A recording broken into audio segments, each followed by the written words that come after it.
तपाईँहरूले bullet survivor जो चाहिँ बन्दुकको गोली लागेर पनि बाँचेको मान्छेहरू त देख्नु सुन्नु भएको नि है। कतिजनाको त अब गाउँतिर अब आर्मी अथवा कुनै डिफेन्सबाट रिटायर भएको मान्छेहरू पनि त्यस्तो हुनसक्छ है। तर एटम बम ब्लास्टबाट सर्भाइभ भएको मान्छे सुन्नुभएको जापानको सुटोमो यामागुची भन्ने मान्छे चाहिँ एटम बम सर्भाइभर हो है। र यो मान्छे चाहिँ 6 अगस्त 1945मा चाहिँ हिरोसिमा आएको रहेछ। ऊ चाहिँ खास नागासाकीको रहेछ।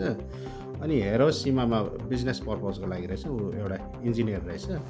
अनि हिरोसिमामा आएको बेलामा चाहिँ अमेरिकाले एटम बम पड्काएको रहेछ 6 अगस्त 1945मा है।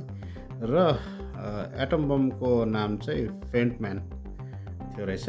र ऊ जहाँनिर ऊ थियो त्यसको 3 किलोमिटर उता चाहिँ त्यो ब्लास्ट भएको रहेछ है।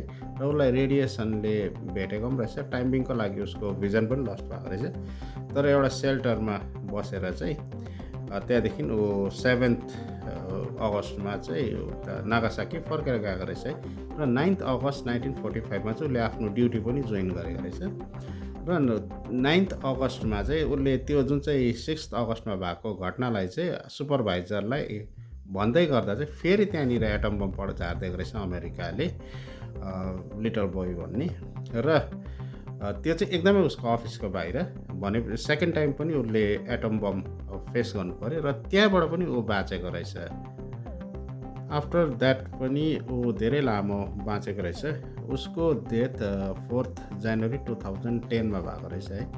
र उसको मृत्यु हुँदा उसको एज 94 इयर्स रहेछ। र ऊ जति दिन पनि बाँचे एकदमै हेल्थ एन्ड हेल्दी लाइफ नै बाँचेको रहेछ। र एन्डमा चाहिँ उसलाई स्टोमक क्यान्सरले गर्दा उसको मृत्यु भएको रहेछ।